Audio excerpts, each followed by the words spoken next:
Du coup, Césarine de Metz. Merci beaucoup, Rémi. Le Grand Matin Sud Radio. L'enquête de la matinée. Et on l'a vu un peu plus tôt ce matin sur Sud Radio, un Français sur deux se dit prêt cette année à revendre ses cadeaux de Noël sur Internet. Certains pour mettre un peu d'argent de côté. Puis selon les derniers sondages, le budget que vous accordez aux fêtes de Noël est en légère baisse par rapport à l'an passé. Tout ça dans une atmosphère, il faut le dire, un peu morose après les gilets jaunes, ce cri du cœur de ceux qui veulent vivre un peu mieux, plus décemment. Et bien on découvre aujourd'hui cette peur des Français, cette inquiétude quant à l'avenir des retraites. Mal-être social, notre éditorialiste Françoise Degois parlait même un peu plus tôt d'angoisse sociale. Alors avez-vous finalement fait plus attention à votre budget cette année? C'est la question que l'on vous pose depuis ce matin sur Twitter, sur notre page Facebook. Qu'est-ce que ça donne sur les réseaux sociaux? Eh bien, c'est un grand oui à 85% des votants qui disent avoir fait plus attention à leur budget cette année. C'est sur Facebook à 85%. Oui, également sur Twitter à 80%. On a par exemple Puma qui nous dit trop de taxes, carburant trop coûteux, électricité qui augmente, ou encore les salaires qui ne suivent absolument pas les augmentations des marchandises et des taxes. Donc la balance du budget ne va plus dans le bon sens. Bon, en tout cas, c'est une réponse assez franche et massive pour le moment. Bon, le débat est ouvert sur Sud Radio. Parlons vrai. Ils ont accepté de débattre avec nous et je les en remercie par avance. Avec nous aujourd'hui, Franck Mathey, bonjour. Bonjour. Vous êtes le porte-parole de Jouet Club. On vous demandera justement si les Français ont été nombreux ou pas dans vos magasins. Avec nous aussi en ligne ce matin, Audrey Lucinassi, bonjour. Bonjour. Vous êtes présidente de la Fédération des commerçants des Bouches-du-Rhône. Et puis avec nous aussi en ligne, Dominique Restineau, bonjour. Bonjour. Président de la CCI de Paris, de la Chambre de commerce et d'industrie. Tenez, je voudrais commencer avec vous, Franck Mathey. Donc vous êtes responsable, je rappelle, de porte-parole en tout cas de Jouet Club. C'est quoi le premier bilan que vous dressez à l'heure actuelle, le premier bilan de ces fêtes de fin d'année? Alors le bilan, c'est un bilan intermédiaire parce que la semaine entre Noël et Jour de l'An, c'est toujours une bonne semaine de vente pour les magasins de jouets. Oui, parce que c'est les vacances, parce qu'il y a les étrennes, parce qu'il y a des familles décomposées, recomposées, les logements géographiques. Donc il y a plusieurs Noëls qui se fêtent en France. Donc pour nous, c'est une semaine qui est importante. Mais le premier bilan est un bilan pour l'instant qui est satisfaisant. Nous avons constaté dans nos magasins sur l'ensemble de la France une activité qui est stable. Donc c'est encourageant et on espère qu'avec cette semaine, on pourra bien finir notre année. Stable avec des différences peut-être selon les régions ou pas? Je pense notamment à Paris. Oui, Paris est particulièrement impacté par les grèves, effectivement. Mais on a noté sur les derniers jours avant Noël une reprise de l'activité. Donc finalement, les Franciliens se sont organisés. Parce que pour eux, Noël, c'est leur fête préférée. C'est la fête du Père Noël. Et le Père Noël, il doit passer le 25 au matin. Au niveau du panier moyen, je ne sais pas si on arrive à savoir un petit peu ce qu'il en est, si les Français dépensent plus ou moins, justement, sur ces jouets, on a la chance d'être dans un marché qui est privilégié, parce que ce sont les enfants qui sont les destinataires principalement des jeux et jouets. Et donc, c'est vers eux qu'on va faire le plus d'efforts. Donc, on est assez privilégié. Le marché de jouets est un marché qui est résilient. Et effectivement, on constate une stabilité de la dépense des jouets pour les enfants cette année encore. Dominique Restineau, vous êtes président de la CCI de Paris. À Paris, on le disait justement avec Franck Mathey, particulièrement touché par les grèves depuis début décembre. Vous dressez le même bilan justement, vous, de ces fêtes? Alors je suis très heureux pour Franck Mathey et Jouet Club que tout ça se passe pas trop mal. Je pense pour lui. Je pense effectivement que ça n'a rien à voir entre, je dirais, l'ensemble de la France, l'Île-de-France et particulièrement Paris, qui est extrêmement impacté.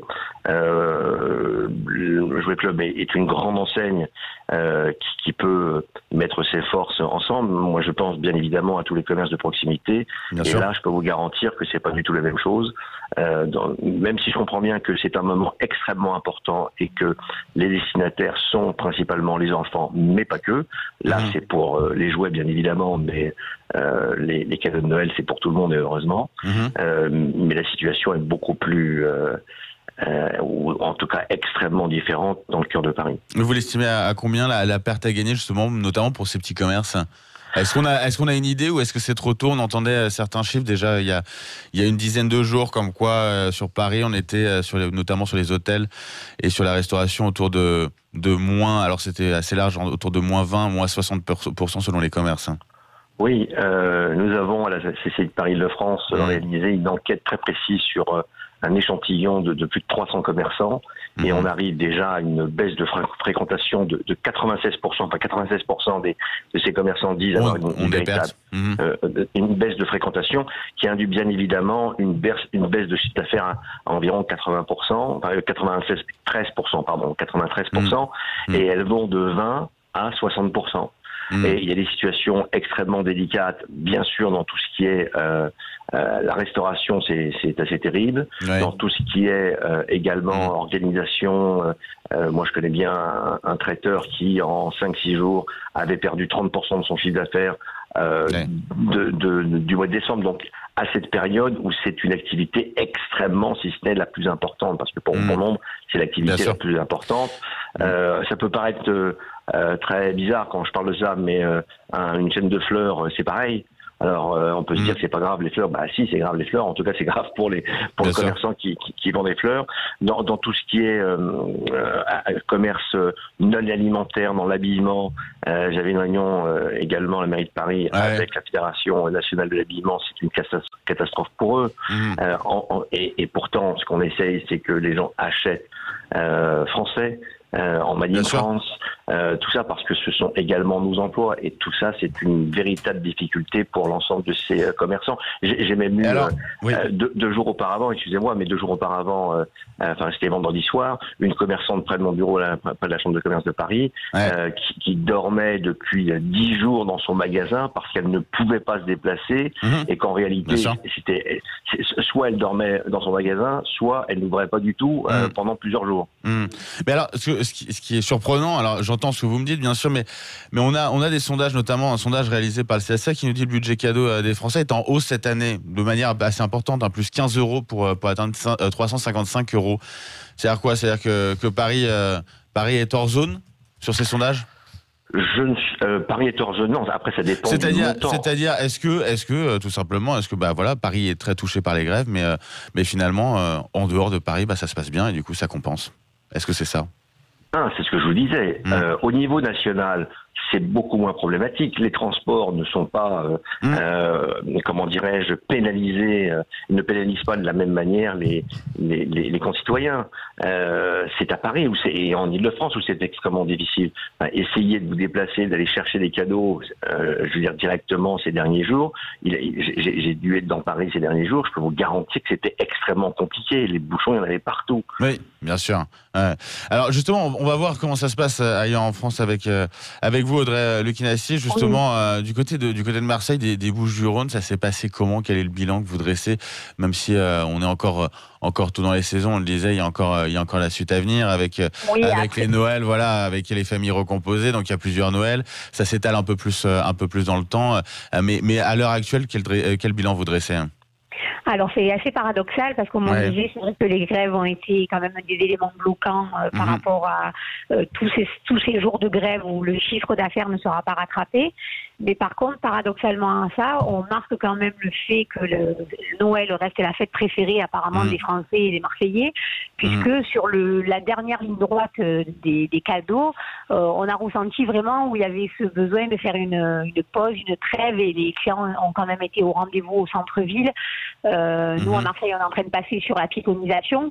Oui. Donc piétonisation, féerie de Noël avec des animations magnifiques. Les associations ont fait un super travail, très conscient de la difficulté actuelle. On mis, on va dire, encore plus le paquet, encore plus la volonté, encore plus l'énergie, parce que on est un commerçant, il faut pas se leurrer. Et nous, ce qu'on veut, c'est faire le plus de chiffre d'affaires. Donc pour faire le plus de chiffre d'affaires dans un contexte aussi compliqué, il a fallu encore plus déployer d'énergie. Et c'est vrai que quand même, on a eu de belles journées pendant Noël. Et vous le dites d'autant plus sur les centres-villes, où au final, il n'y a pas que la question des grèves, il y a aussi la question de comment on se gare, tout simplement, justement.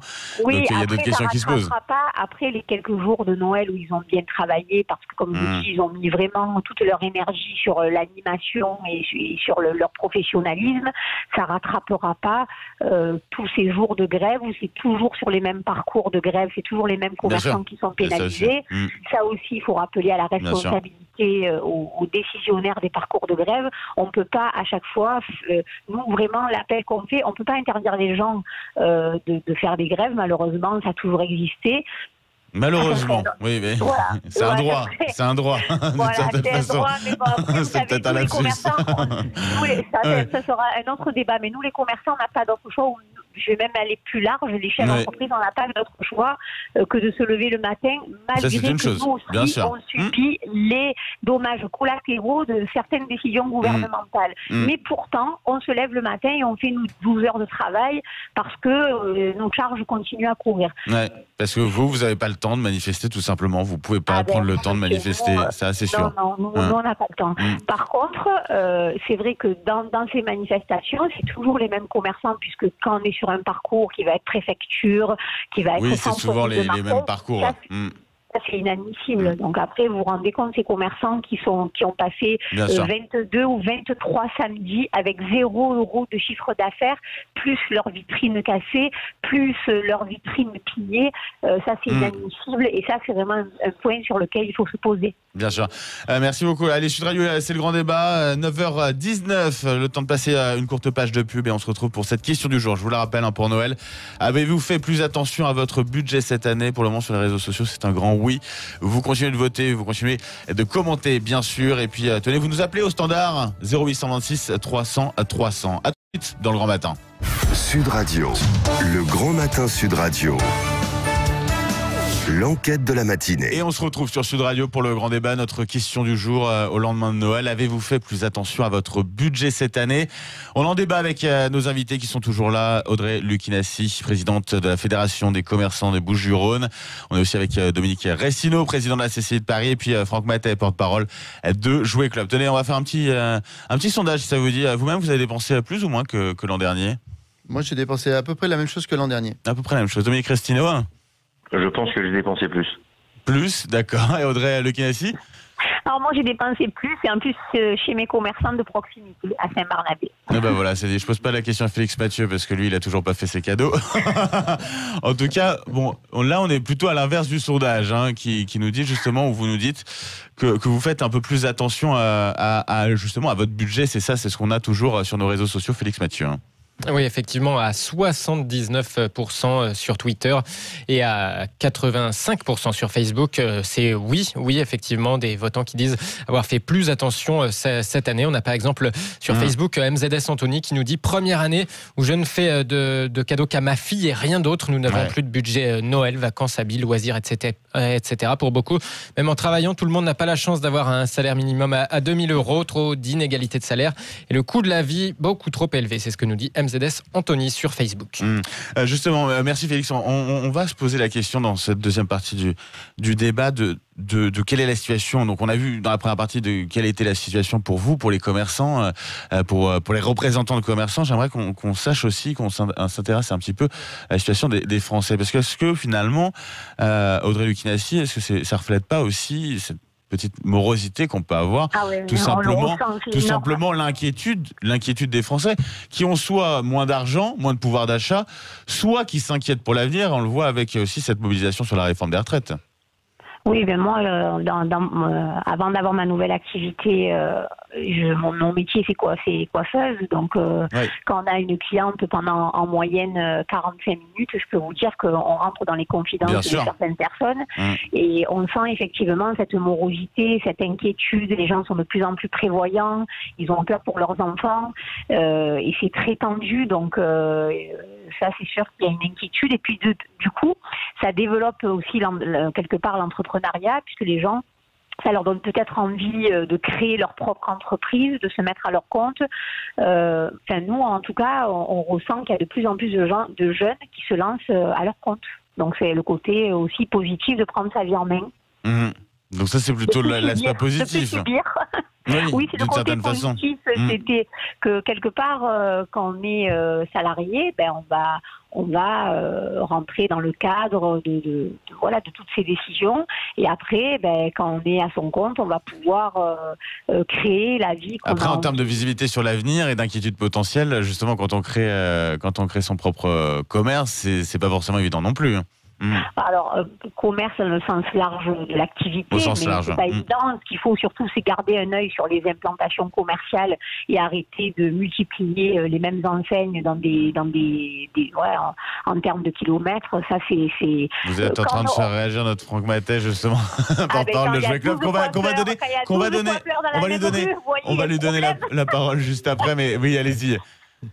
Non, je disais que c'est vrai qu'il en va chacun dans notre engagement d'avoir une responsabilité sur les implantations commerciales. Quand vous allez dans des grandes artères et vous retrouvez toujours les mêmes magasins, ça va pas. Enfin, nous, en tout cas à Marseille, on a connu l'époque où si on allait à la rue Paradis, c'était plutôt des magasins plutôt chics. Que là, si on allait à la rue Saint-Féréol, c'était plus sportwear pour les jeunes, vous voyez, et de revenir sur des thématiques pour redonner une offre différenciante et pas quelque chose qui soit comme ça, toujours pareil dans les rues. C'est sur ça qu'on doit travailler, redonnant une direction commerciale à nos magasins, quoi.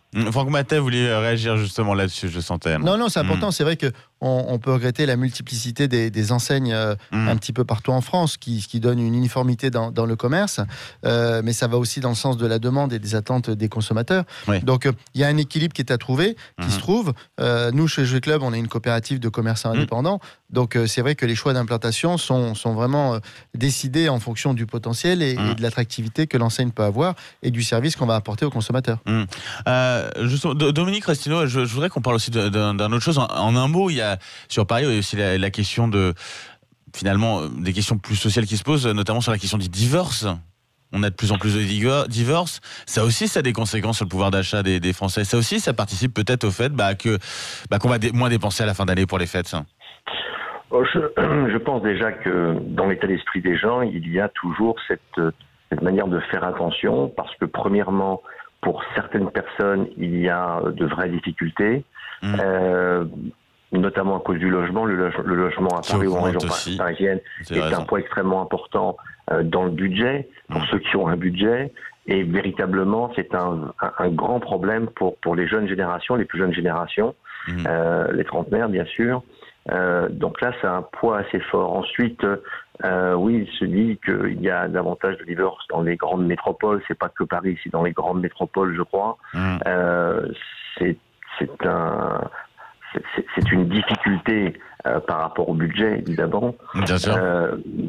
Mais le point le plus important, à mes yeux, c'est d'une part, il y avait des produits... Alors, d'une part, c'est l'immobilier, et ensuite, il y avait des produits qui n'existaient pas hier, avant-hier ou avant-avant-hier. Tous les produits de communication, de technologie. Les smartphones, par exemple. Voilà, qui ont un prix quand même assez important, même si, et on voit se développer de plus en plus pour différentes raisons, le marché de deuxième main. Qui est un marché extrêmement fort. D'ailleurs, il y a des magasins spécialisés sur cela. Ensuite, vous y intégrez également, dans le sens de responsabilité, le Made in France, qui est extrêmement important. Parfois, le Made in ville même, Made in Marseille, Made in Paris, Made in La Rochelle, par exemple, où on va chercher à consommer davantage local. Voilà. On a une évolution finalement du mode de consommation aussi. On va rester là-dessus. Merci à vous trois en tout cas d'avoir accepté de débattre avec nous ce matin. Merci à vous trois. Puis je vous souhaite bien sûr de bonnes fêtes de fin d'année. Félix Mathieu, on va faire un tour juste sur les réseaux sociaux pour conclure ce débat. On a clôturé les votes, ça donne quoi? C'est oui à 85% sur Facebook et à 79% sur Twitter de votants qui nous disent qu'ils ont fait plus attention à leur budget cette année pour des questions de pouvoir d'achat. Il y en a d'autres aussi qui nous disent, comme Béatrice, je n'ai plus envie d'être happé par cette frénésie commerciale qui n'a rien à voir avec l'esprit de Noël. Voilà, on a aussi quelques commentaires qui vont dans ce sens. Voilà, et ça va en tout cas avec ce qu'on a vu en termes de sondage, avec finalement les Français qui dépensent sur le budget global des fêtes, au-delà des cadeaux des fêtes de fin d'année, qui dépensent un peu moins. Allez, Sud Radio 9h28, Laurence. À suivre la gourmandise qui s'invite, vous le savez, tous les matins de ces fêtes. Je vous emmène du côté de Carcassonne. Et oui, monsieur le chef étoilé Franck Putela, 2 étoiles Michelin dans la cité méga génialissime de Carcassonne, sera avec nous.